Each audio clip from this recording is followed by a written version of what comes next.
That is the 11th time you've heard that intro music. Hey, we on to the toes, baby. Yep. When you out of fingers, this is the 11th episode. We on to the toes. Thank you for downloading the Steam Room and subscribing. We appreciate that. We really do. Because this has been so much fun for me and Chuck every Thursday to sit here and just talk about stuff that's really not sports related. Or it's sports related or NBA related specifically. And that's the best thing about it for me. Yeah, and like in this episode, you're going to hear from Dr. Sanjay Gupta. One of the smartest men and nicest people you ever gonna meet. We'll be talking about the coronavirus with him. You know what's amazing? Working with you, Kenny and Shaq, that's the first time I said that. One of the smartest and nicest people I've ever been around. Never said that before. After 19 years with you four. You three. You realize we're on the air now when you say something that mean-spirited. Oh, mean-spirited. It's not like we're going to start over. See, this is what I put up with, folks. And you know what else I put up with? His most popular phrase, which is how we start our show. First of all, I could listen to that Mariah Carey song every day. First of all, I've met Rob Lowe a few times in my life. That's a pretty man. First of all, Christmas caroling is not a thing. First of all, I don't even think kale's a thing. First of all, what is first of all today? I got a couple good ones.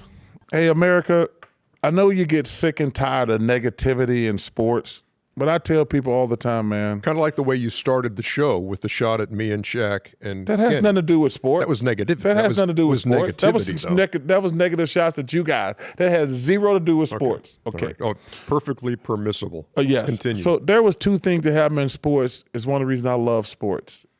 It's the greatest thing that ever happened to me in my life, being able to dribble a stupid basketball. But there's two things that make me just feel good in my heart. First, we're going to the University of Vermont, and there's a kid named Josh Spidell. Yep. So he got a scholarship to Vermont. Indiana kid. Yes. In 2015, he was in a real serious, almost fatal accident. They left him in a coma and with a traumatic brain injury. And this week, they had worked out, the coach at Vermont had worked out a deal with the other coach to let him score a basket. And I just want to thank the coach at Vermont and Albany for letting that kid score.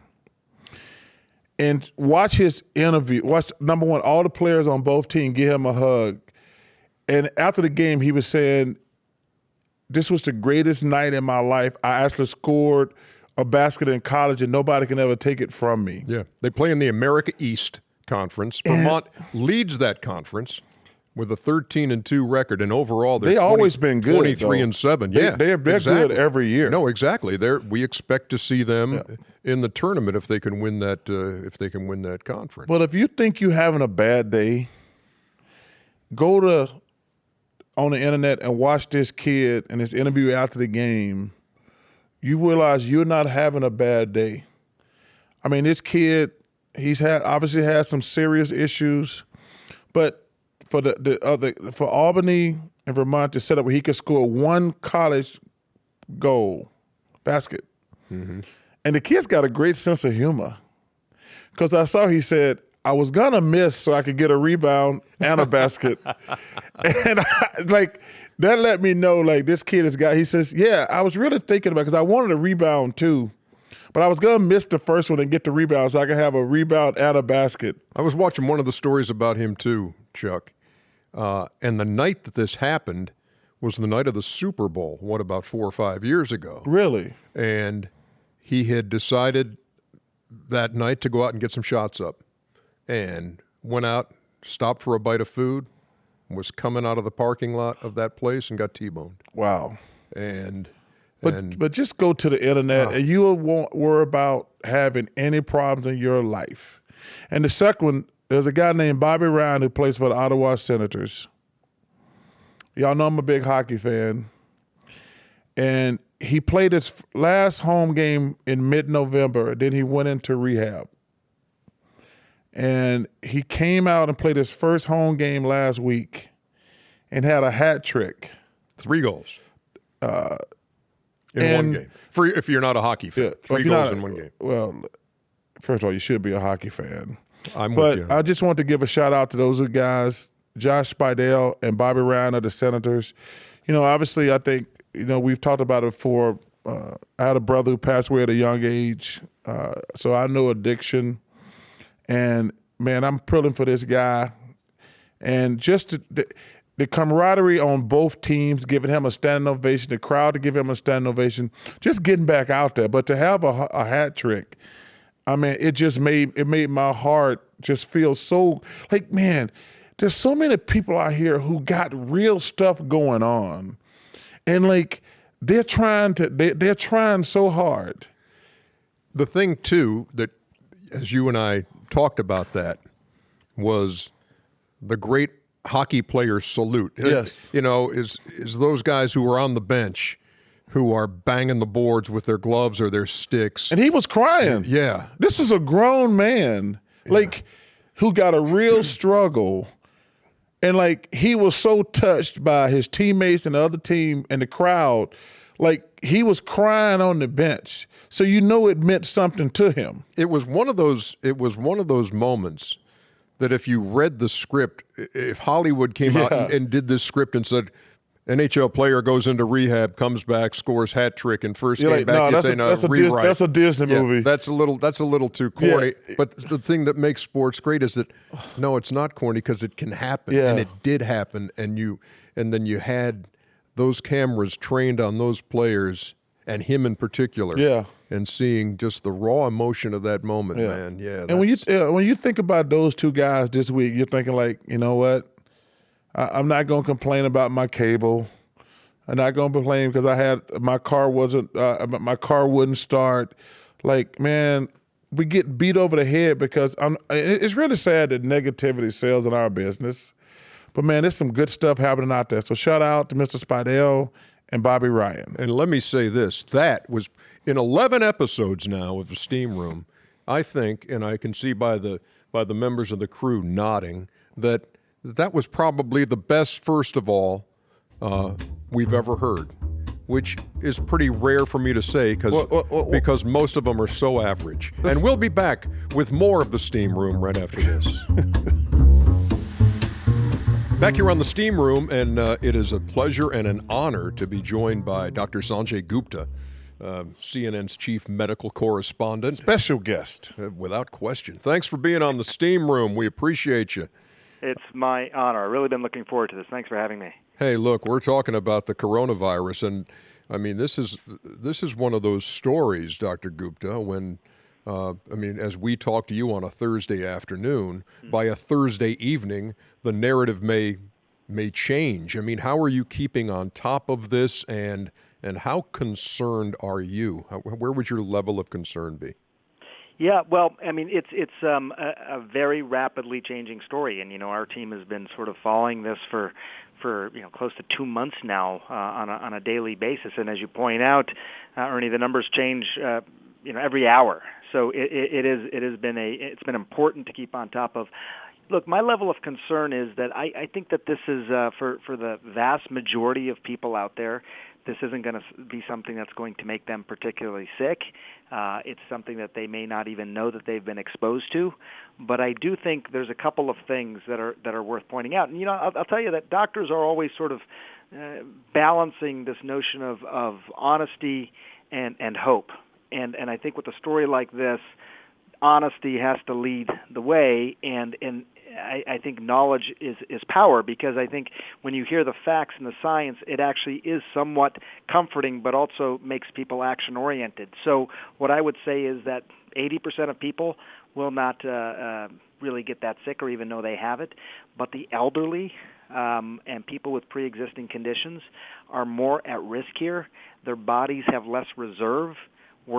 We all human beings on this planet are constantly fighting pathogens. If you're healthy, you don't really notice it. If you have some sort of health problem or you're elderly, your reserve is lower, and therefore you notice it. So we need to do everything we can to best protect the population of people that we know are vulnerable here. Older people, my parents, people's grandparents, whoever it may be. And I think that's where a lot of the focus needs to be now. What is, we talk about you might be exposed but don't know it. What are something that should worry you symptom-wise? It's hard to distinguish this between flu-like symptoms, cold-like symptoms, and I think for most people they wouldn't be able to tell for sure without actually getting tested. One thing that has been interesting, looking very closely at the data from all the patients in China, 70,000 person study over there, is that it tends to affect the lower respiratory system more. So what does that mean? You may one of the earlier symptoms, you may notice that you're just kind of more winded walking up a flight of stairs than typical. You're more likely to have fatigue and muscle aches. You can get those with the flu as well. Things that are less likely to happen are runny nose and sore throat because that's more upper respiratory. In fact, I'll tell you, I was talking to some of my colleagues in China, and before they had the more widespread testing, if patients came in and they had runny nose, they were very inclined to believe that wasn't coronavirus, and they would put them in a separate place versus people who are coming in with the lower respiratory symptoms. But the bottom line is the patients can't be expected to know. And I think that's why we need to be doing testing out there. We've been behind on the testing in this country. That hopefully is going to change. Can I ask you a real basic question, which might sound like a stupid question, and I'm not immune from asking those. But where did it start, brother? Where did it start? Where did it come from? I mean, how does something like this begin in the first place? This is a really interesting question, Ernie. Almost all pathogens that we humans are exposed to came from animal world. There's constantly a swap of pathogens going back and forth, animals to humans, humans to animals. In fact, several times in the past, history of the world, these jumps of coronaviruses have come from animals to humans. We know a couple of them, in particular SARS was a similar sort of situation, which came from this animal known as the civet cat, and MERS, the Middle East respiratory system, came from camels. They're very confident this came from animals as well. They're not sure which. They think maybe bats. And at some point, it just makes a leap. There was a patient zero. At some point, some human being had the jump occur to that person from an animal, and the pathogen started circulating in that person's body and replicating and eventually started spreading to other human beings. We don't know exactly when that happened, where. We think it was somewhere in China, obviously, but we don't know much more beyond that. But that's almost always the story here. It's that back and forth swapping of pathogens that is constantly occurring, most times without any consequence, but every now and then it can lead to something like this. Were you on the mask? Because I've heard different opinions on the mask. I've really looked into this, Charles. So the headline is that if you're a healthy person, you don't need to wear a mask. If you have symptoms, coughing, sneezing, and you're letting respiratory droplets into the environment, a mask can be helpful to protect other people from your respiratory droplets, which have virus in them. Here, there's different kinds of masks. The one that people typically think of, the surgical masks, they're not airtight. Viruses can still get around the mask or underneath the mask, and so they're not really offering protection. Sometimes if virus gets on the mask and someone then touches the mask, they can actually contaminate themselves. Some studies have shown that wearing a mask for a healthy person could actually put you at increased risk. The Surgeon General just released a report on that. There is another type of mask known as the N95 respirator mask. This may be more than people want to know, but everyone seems to be asking about this. But that's an airtight mask. You have to have it fit tested to your face, and if it's fitted properly, it's actually hard to breathe. I mean, you'd have a hard time conducting your normal daily activities with an N95 mask, which is why it's usually worn for a short time by health professionals who are coming in direct contact with patients. But the bottom line is healthy people don't need masks. It's not going to benefit you. There's some evidence that maybe it makes you more likely to get the infection. And there is this other issue, which I think is real. I did a meeting with the vice president yesterday looking at the resources in this country. And, we're not sure that we have enough masks for healthcare workers right now. They require several a day in order to take care of patients. We have, maybe 40 million in the stockpile, and 3M is going to start making 35 million more a month. But right now, those masks really need to be used by healthcare workers unless you are sick. If you are sick, if you are coughing, sneezing, and releasing virus into the air, then a mask might be useful. So let me ask you the question about planes, trains, things like that. I'll preface by saying I flew 3 times this week. I flew yesterday, So, to the extent that, you practice what you preach, I'm not worried about flying domestically right now. I didn't see anybody wearing a mask, by the way, on the plane. I spent some time talking to the Airline Association specifically about the air on planes. I knew the answer to this, but I wanted to be sure. And the air is recirculated several times an hour on planes. So, every few minutes, in fact, it's recirculated. If you look at the quality of air on an airplane in the cabin, there's some studies that say has because it's filtered so much, it has less impurities in it as compared to like most office buildings, for example. The biggest risk, I think the two biggest concerns is that on an airplane, you're obviously in close proximity to people. If someone is sick next to you, within 3 to 6 feet of you, you are at more risk of catching whatever that person has. If somebody is subsequently found to have coronavirus on your plane and you're within a few rows of that person, you will likely get contacted by the CDC afterward and maybe asked to be screened, get tested, and if you come back positive, you may be asked to isolate yourself at home. So those are the concerns. I think the likelihood of that is very low, but I think that's the biggest concern.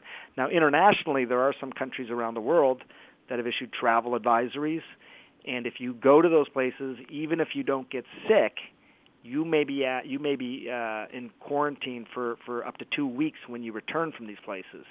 So that's all to say that I think the likelihood of you getting coronavirus from travel is very low, but there are all these other considerations now with regard to travel that are coming into play because of what's happening. To follow up on that, I mean, you talk about the air recirculating and that kind of thing. How about tray tables and that kind of thing? Yeah. Maybe somebody, I don't know how, I know the planes are prepared for every flight and the crew is on there, but I don't know if every tray table is being wiped down with Lysol or whatever, or could you not be on a plane with a bunch of healthy folks, but somebody on that previous flight using that plane had their hands all over that table, and from what I understand, that is a way that you can contract it. Yeah, no question. And the tray table, interestingly enough, maybe is one of the dirtiest parts of the plane.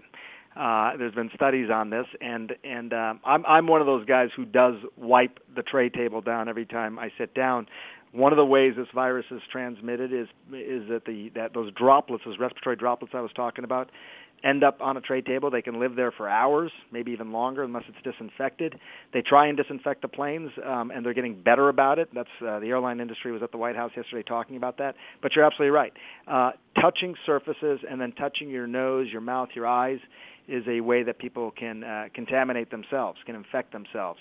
So, yeah, I mean, I take great precaution even outside of coronavirus season to always wipe down those tray tables. I'll tell you, it's funny. I've noticed a lot more people doing it. Whenever I would do it, I'd sit on a plane, I would start wiping it down. The guy next to me or the person next to me would look at me, and then they would immediately start wiping down. Hey, you got any more of those? Yeah. Right, exactly. And I'll tell you another thing I noticed, because I've been traveling so much this week. Every time I'm in the restroom now, I mean, I've never seen so many guys seriously washing their hands as I have over the last couple of weeks. That's a good thing here at our studio. I hope it catches on. I know it's a good habit, and I hope that good habit continues far beyond this outbreak. But I think those true and tried basic measures, the reason for hundreds of years they've been recommended is because they can work, and that may be some good that comes out of this. People actually practicing those good behaviors. So my question, there's been this debate. I've watched it on TV for the last couple years. Is washing your hand with soap or hand sanitizer? What's the pro and con of that argument? Well, soap and water is fine. I mean, you tend to, the CDC recommends soap and water, 20 seconds of doing that as the best way when they look at, what kind of viral residue you have left on your hands. If you are using the hand sanitizer, it should be 60% alcohol-based in order to have the best benefit. The scrubbing motion, 20 seconds, the scrubbing motion seems to be pretty important, the mechanical act of actually removing the virus off of your hands as well. But I think hand sanitizer is good in a pinch, but the washing is probably better. If you are going to hand sanitize, 60% alcohol is a good thing to look for on the bottle. And if you're washing with soap and water, really, 20 seconds It doesn't seem like that long, but if I say you sing the happy birthday song twice in your head, it's actually a long time. And if you do that, you'll find that you're spending a fair amount of time really washing your hands well, back of your hands, your thumbs. People often forget their thumbs. And I hope this doesn't sound silly to be talking about hand washing so specifically in the middle of an outbreak. But again, it is so important in terms of stopping the spread of this. So 20 seconds, soap and water, really doing it, and people, I think, are doing it better than they have in the past. How about crowds and going out and we've heard about some sporting events that are going to be played in front of no fans internationally. And I think I've heard a few college basketball games too, right? Yeah, and a couple of teams have canceled trips to certain areas. Would you say, hey, don't go into a crowd of 20,000 people, or would you say, what would you say? I would not say that yet. I would not. I don't think the science is suggesting that yet. And I've asked the scientists who are really tracking this on the coronavirus task force. We're not there yet. I mean, in Japan, they've closed schools for a month. Wow. In Italy, they've closed schools and colleges to the middle of March. And I will tell you, some of the things we're seeing in this country, Ernie, those 195 passengers that came from Wuhan that were quarantined at that air base in California for 2 weeks. Remember that. What happened, that quarantine on American soil, that hadn't happened in decades in this country. Last time was actually around smallpox in the 60s. So, we're seeing some unprecedented action here. During the H1N1 outbreak in 2009, there were some 700 schools that were closed at that point, and we hear about 50 schools that have been closed now in the United States. Trying to get at this concept of social distancing, just sort of distance people from each other. That's a way to break the spread. But I think what you're hearing from the scientists who are already following this is that the same sort of things you would do during flu season really seem to be the best advice here. So if you are sick, be honest about it and stay home, because you're going to infect other people. And if you are out in public, trying to avoid sick people as best you can. Again, as we talked about with the surfaces, so much of this transmission occurs because someone touches a surface, then touches their own face. Avoiding that. I don't shake hands. I don't shake hands much because of what we're talking about generally, but especially at a time when a virus is circulating like this. When you go back and look at SARS, which was in 2002, 2003, it sort of peaked in March-April timeframe, and then sort of the tail end of it was in July. At no point did we have a vaccine. At no point did we have a therapeutic like an antiviral. In the end, what really worked was, first of all, the weather got warmer, and that did help, but also basic public health measures like the ones we're talking about brought what could have been a really deadly outbreak to a halt. So I think we're not ready to say stop public events and all that yet. I doubt that those recommendations will be made widely in the United States. So some communities may make those recommendations, but I don't think we're there yet. You said something about the flu shot. I get a flu shot. Does that has any effect on this coronavirus?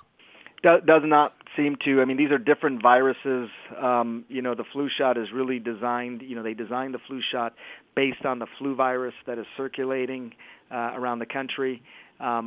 So it's good to get the flu shot, and the reason is that if you do get symptoms at all and you've had your flu shot, it's going to help the medical folks figure out that this isn't flu, because I think the first thing that they're going to wonder if someone's developing any of these symptoms is it flu? And it's much more likely to be flu, because flu affects tens of millions of people in the United States. This obviously hasn't spread that widely yet, although more widely than we may think. So getting the flu shot is good to keep you sick from getting the flu, and also to rule out that it is flu if you get symptoms, help rule it out. And it's going to be another year at least, right, before you get a vaccine for this? Yeah, this has been a point of confusion, and I know people have heard President Trump say it's going to happen very quickly within the next few months. I think the important thing to remember is at the end of the day, what people mean by a year before the flu is a year before the average person could get a flu shot. There are candidates for the vaccine that exist right now. There's about 20 of them. That's, companies saying, hey, this could be a vaccine, and another company saying this could be a vaccine.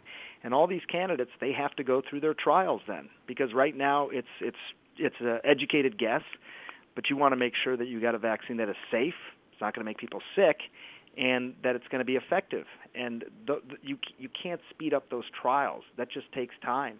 So it's not going to be ready for this season. If there's a season to this, it's not going to be ready for this season. It'll be about this time next year.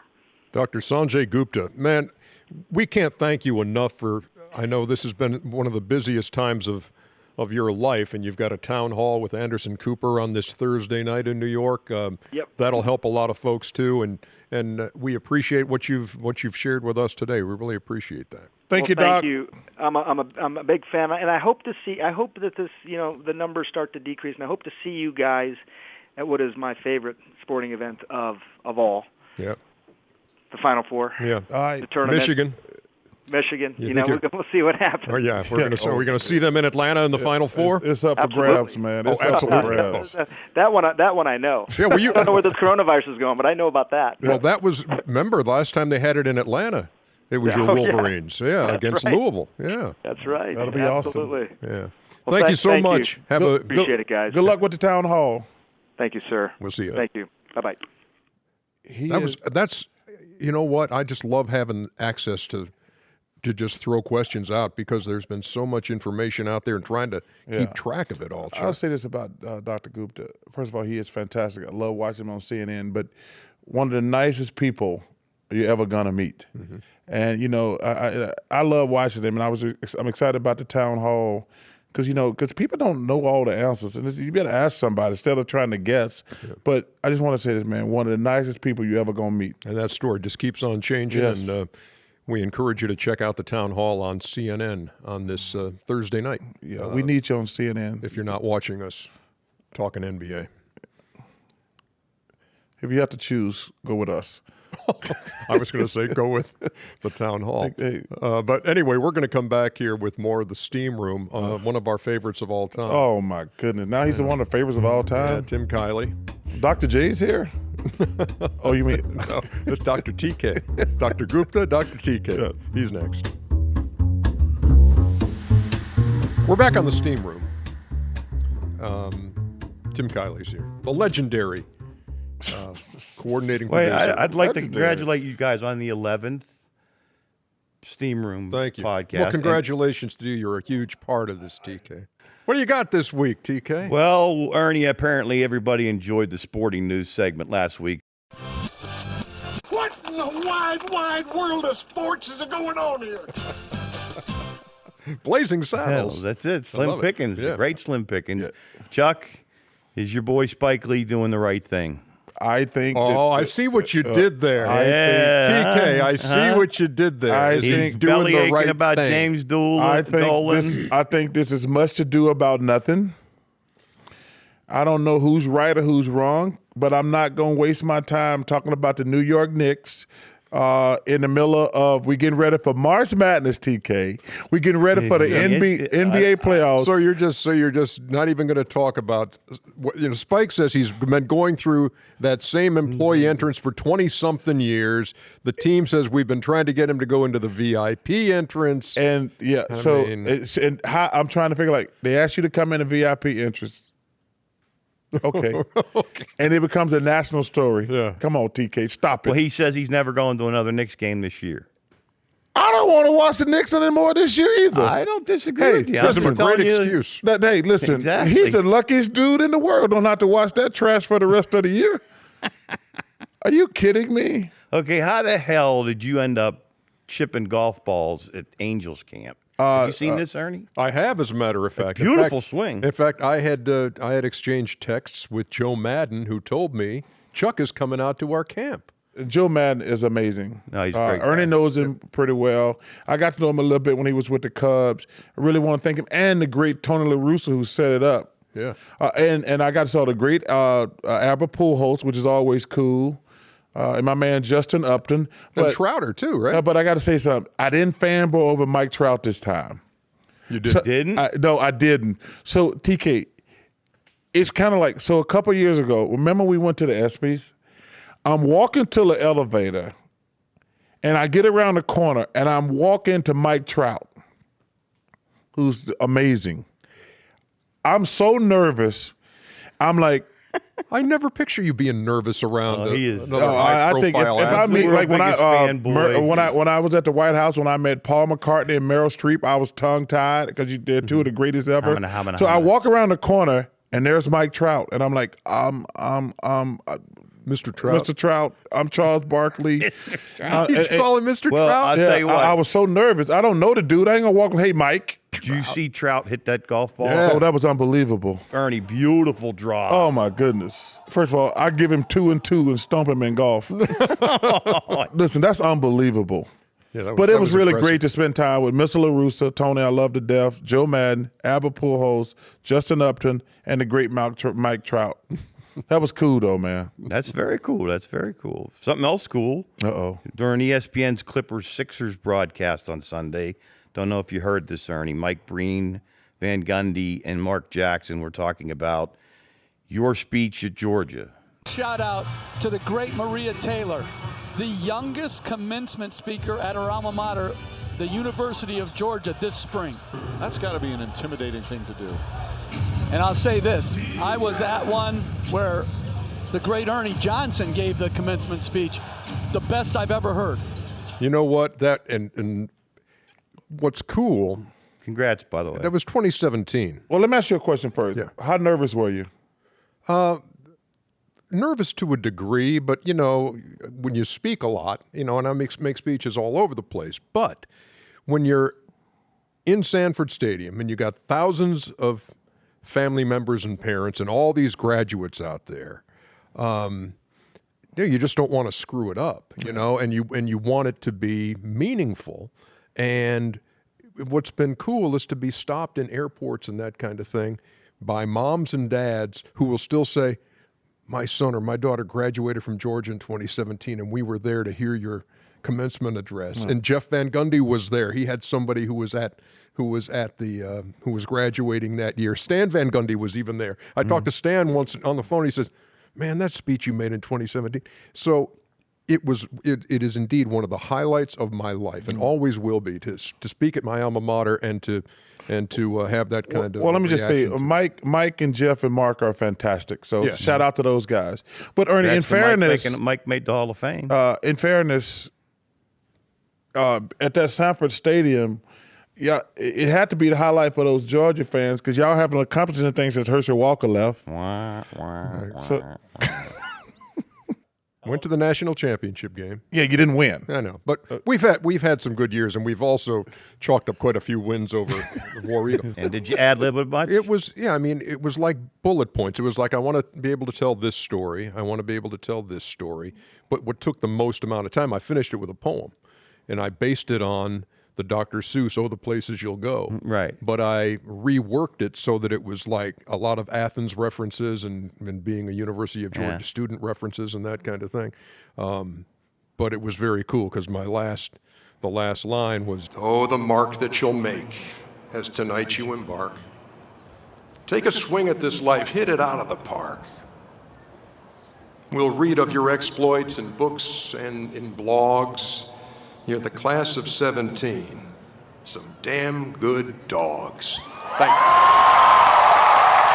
And all those kids went, "Ah!" Yeah, so it was very cool. Shout out to Maria Taylor, too. That's pretty cool. This is tremendous. That's for a Maria. tremendous, because she's fantastic Another on television. Grady College of Journalism grad, and she is awesome, and she will have a wonderful time doing that. But I mean, the thing is, you just soak it up, and you just you look around, and it's just tremendous. What about you? What are you going to say in yours? Have you done a commencement speech? I have not done a commencement speech, but mine would be very simple. Make lemons out of lemonade? I would name a bunch of famous people who are successful. And it would be very simple. I would name probably 10 to 15 really successful, famous people. And I would say, all these people went to college and graduated. And because we don't know what we can accomplish in life. So every kid here got a chance to write their own story. And I'm not even gonna name jocks. I'm about people who are really successful in the business world, who invented great things. I'm saying all these people were sitting in your seat one day. Like, I ain't gonna. And I don't want to sound too pompous or like a jerk. I can't believe my life. If I was sitting there in high school or college, and I said, "This is what you're gonna accomplish in life," ain't no way in the world I would have thought my life would have turned out like this. And I'm pretty sure Ernie the same way. This guy's one of the most successful people on television ever for a long extended period of time. I don't think when he was graduating from Georgia, he says, "Hey, when I'm this age, I'm gonna have accomplished all this stuff." Yeah. I mean, TK, I mean, I really mean that sincerely. Like, I can't, sometimes, I don't do it a lot.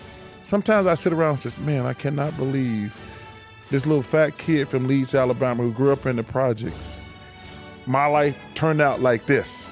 Like I say, Ernie, who went to school to do what he did, I think if you ask him, like, nah, in 40 years, I'm gonna be an accomplished this stuff. And that's what I would tell those kids. No way of knowing. You get to write your own story. But what I did say to them too is that do anything in your power once you graduate to have a job you get to do. Yes. And not got to do.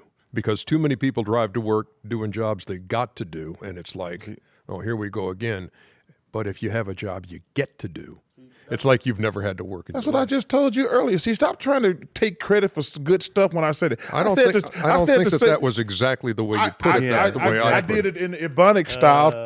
That story and my story are so far up there. They're not. Wait. I have one more. I don't know. Chuck, when you're in the sauna, in honor of our steam room, do you pour water on the rocks? Yes. You do? I do. Okay. This moron in England felt that it wasn't warm enough, so he went out, filled a bucket full of pool water, and threw it on You don't want to do that with the chlorine. It's basically chlorine gas. So the sauna was filled with 5 or 6 people who all ran out choking, throwing up, being sick to their stomach. What kind of idiot would do that anyway? Automatically, I would never go to the pool. Like, I'm a dummy, and I wouldn't let me go to the pool and get that water. That dude just stupid. That's another thing I said at that commencement. Did you? Never put chlorinated water onto the rocks in a sauna. Unbelievable. Oh, I just wanted to make sure you were aware, because I was very worried that you might go to the nearest body of water that you could find, which would be a pool. No. There's no. Trust me, brother.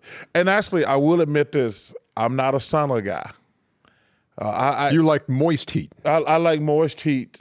I will use a sauna if I have to, but I love the steam room.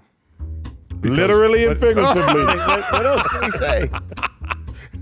I love the steam room, and it'll continue after this. Are we gonna get into international calls this week? Well, you're taking us right into the last segment as we normally do it with your old. I know, but I love it when we get international calls. I have no idea. It's time for the answering machine. You've reached Charles Barkley. Leave a message, America. Hey, Ernie and Charles. My name is Donna. I love your show and listen every week. Question for both of y'all. If you could bring back any canceled TV series for one more season, what would it be? And Charles, preferably one you've actually watched. That did not sound like an international call, but a very quality call nonetheless. So if you could bring back a TV series that's long gone, what would it be? I don't know if any TV series are long gone now with, TV Land and everything else. You can still watch. Well, I'm sad that Modern Family is ending, which is arguably the greatest show in television history. I love The Good Wife. I love Scandal. Modern Family was amazing. Well, what would you bring back that's gone already? How about What's Happening? Hey. See, I don't like where you're going with this. Why? Because I think it's a shot coming at me soon. No, it's not. Okay. I used to watch that show. I thought you were going to call me Rerun. No, I'm not going to call you Rerun. Okay. There was Raj and Rerun and hey. It'd probably be because everybody had a thing for Thelma on Good Times, and Aunt Willona. Mm-hmm. So you'd like to see Good Times? Yeah, right. I can always look at Thelma and. How about L.A. Law? L.A. Law was a good show. Wouldn't you like to have that it come was. And that and Hill Street Blues. Hill Street Blues. Yeah. Yeah. But yeah, Thelma and Janet Du Bois, I forget her name. She was hot. You know what show I used to like growing up? You know what? McMillan and Wife. Oh my goodness. You remember that? I do remember that. Susan St. James. Wait, well, when's the one who's married to Dick Ebersol. Dick Ebersol, my mentor, the guy who got me in television. Yeah. Used to love that What show. was the show with Angie Dickinson? Policewoman? Police Story. Police Story? Police Story, that was pretty good. Police something. And listen, I police don't stop want talking people about this? thinking I got some issues going on, but you can't ever go wrong with Charlie's Angels. You got issues. Next call. Hey Chuck, I got a question for you. What's your top 5 fast food places? Ooh. Fast food places? Mm. Well, you can't go wrong with In-N-Out Burger. You can't go wrong with Five Guys. You just can't make the mistake and put those fries on your upholstery, because that old greasy bag is going to get you every time. I love Taco Bell. I love tacos. Tacos might be my favorite food. There's a place in Alabama called Milo's that's unbelievable. That's a fast food place? Yeah. Okay. Yes. And you can never go wrong with Kentucky Fried Chicken. How about Chick-fil-A? Chick-fil-A, the only thing I get there is that wrap when I'm trying to eat healthy, which I never try to do. I got a Chick-fil-A addiction. Do you really? Yeah. Now, the chicken Caesar wrap is really good. Really? Yeah. Haven't tried that. But come on, man. You get you some. I left out Popeyes. Yeah. You can't go wrong with Popeyes. But Kentucky Fried Chicken you and can't Popeyes. really, when you're talking about your top 5 fast food places with Chuck, you ain't going to get just the top 5. All right, Dude, I'm going to eat more than 5 places. Hey, Charles, have you ever wondered what you would have done if you weren't tall? Like if you were only 5'9", but you still had the exact same personality, what do you think you would have ended up doing career-wise? Well, number one, I really appreciate that question, because one of the reasons I get frustrated and mad when we talk about paying college players and things like that, because I think there's a tremendous value in a free education. I don't know, to be honest with you, but I think one of the reasons I talk to kids a lot about education, I don't want to dig ditches. There's nothing wrong with it. But I would have tried to get a job where I got to wear a suit to work every day, because I'm not made to work in cold weather or hot weather. So I would have found a way to be successful where I could go to work in a suit, so I could control the temperature. Because I'm opposed to really, really hard work. I've only did something silly my whole life, like dribble a stupid basketball. I'm not made for hard work. I'm not gonna lie. I'm just trying to digest that whole answer. Oh. I don't want to go any place where I don't want to have a job where I have to work in hot weather or cold weather. Can you imagine? I admire people. I don't want to work outside in the middle of the You don't want to sun. work outside. Oh, at all. That would suck. Can you imagine? Like, it's raining like hell here right now. Can you imagine if you have to work outside all day?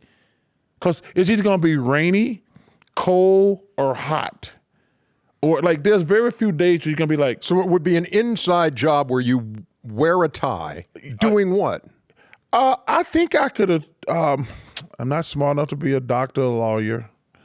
Probably an engineer. Can't do that. Whew. See, Ernie, I'm not going to get on TV and lie and say I'm like a rocket scientist. That's evident.